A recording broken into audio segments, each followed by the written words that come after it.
Assalamualaikum anak-anak yang soleh dan solihah. Bagaimana kabarnya hari ini?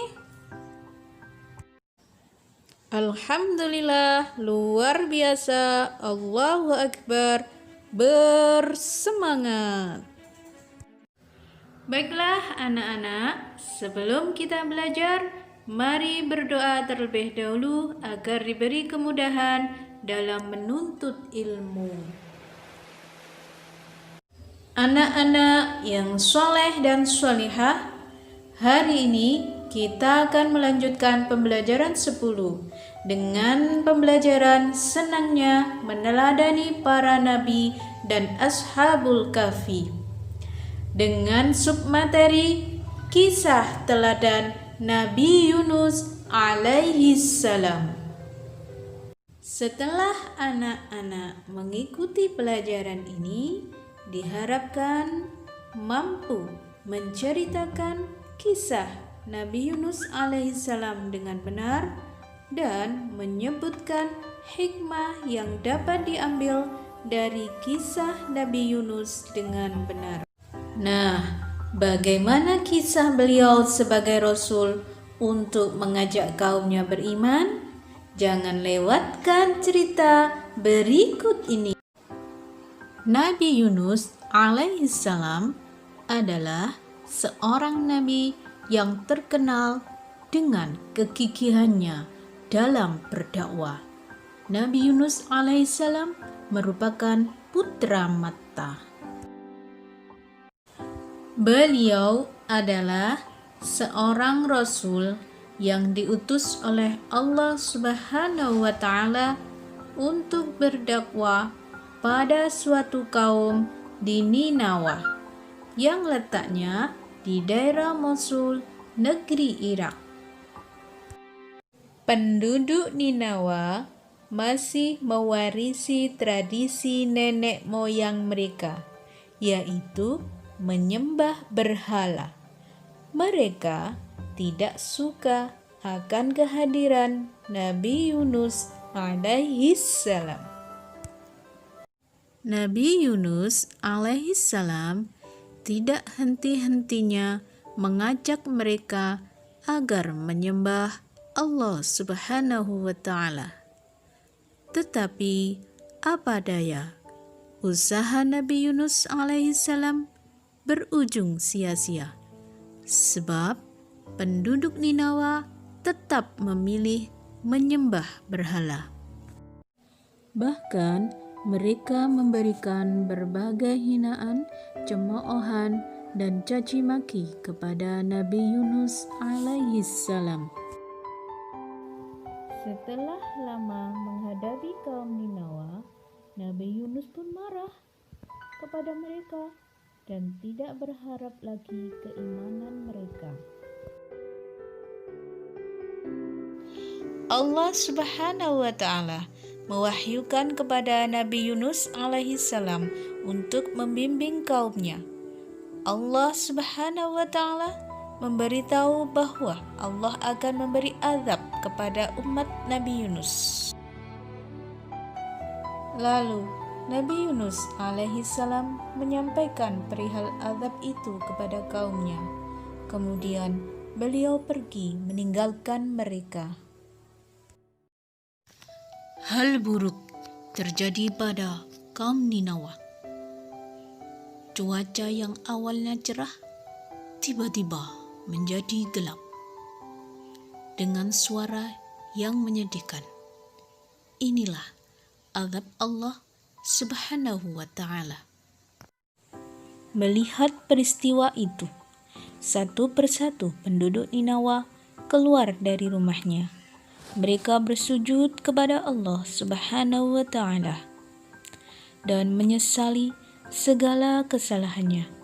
Mereka bertobat, mohon ampun kepada Allah Subhanahu wa Ta'ala dan berdoa agar azab itu diangkat dari mereka.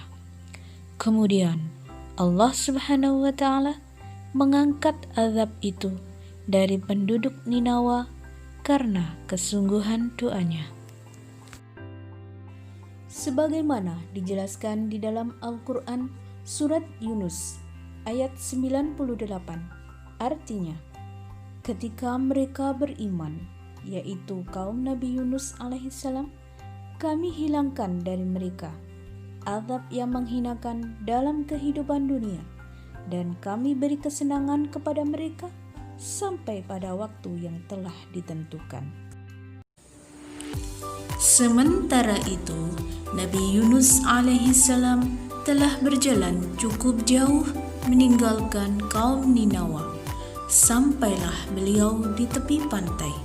Langit sore tampak bersahabat. Terlihat di sana ada kapal yang akan berlayar.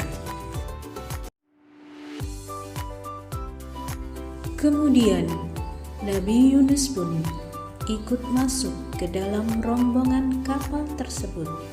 Semua orang di dalam kapal merasa heran melihat seorang nabi bersama mereka, dan tak berani satupun menyapa Nabi Yunus alaihissalam. Nahkoda menggerakkan kapal begitu cepat. Ketika berada di tengah lautan, seketika itu angin bertiup kencang dan menggoyangkan sebagian awak kapal, sehingga kapal menjadi oleng dan hampir tenggelam. Melihat keadaan demikian, nahkoda kapal meminta barang-barang yang berat dilempar ke laut. Ternyata kapal itu tetap oleng dan akan tenggelam. Maka penumpangnya pun bermusyawarah untuk meringankan beban kapal dengan melempar seseorang ke laut. Mereka melakukan undian dan ternyata undian itu jatuh kepada Nabi Yunus. Tetapi mereka tidak mau jika Nabi Yunus terjun ke laut. Maka undian pun diulangi lagi, dan ternyata jatuh lagi kepada Nabi Yunus hingga dilakukan 3 kali dan hasilnya tetap sama. Nabi Yunus pun bangkit dan melemparkan dirinya ke laut.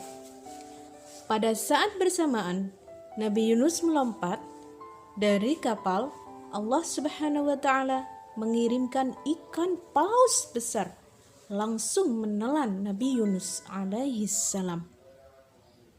Nabi Yunus sekarang tinggal di perut ikan itu dalam beberapa waktu dan dibawa mengarungi lautan tersebut. Di dalam perut ikan, Nabi Yunus alaihissalam selalu berzikir kepada Allah dan mohon ampun atas segala dosanya dengan doa yang artinya, tidak ada Tuhan selain Engkau ya Allah. Maha suci Engkau, sesungguhnya hamba termasuk orang yang zalim. La ilaha illa anta subhanaka inni kuntu minaz zalimin. Taubat Nabi Yunus pada akhirnya diterima oleh Allah, sehingga ikan paus tersebut memuntahkan Nabi Yunus ke daratan yang tandus. Kemudian Allah menumbuhkan pohon labu di tempat tersebut sebagai makanan Nabi Yunus alaihissalam. Setelah itu, Nabi Yunus alaihissalam kembali ke kaumnya di Ninawa. Sesampainya di sana, Nabi Yunus disambut hangat oleh kaumnya. Beliau sangat terharu atas perlakuan kaumnya.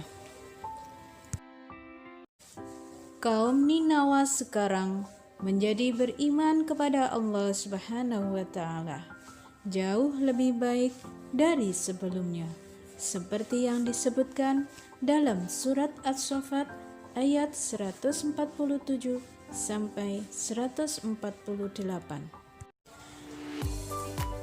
Demikian kisah Nabi Yunus alaihissalam dan ikan paus besar. Adapun hikmah yang dapat diambil dari kisah ini adalah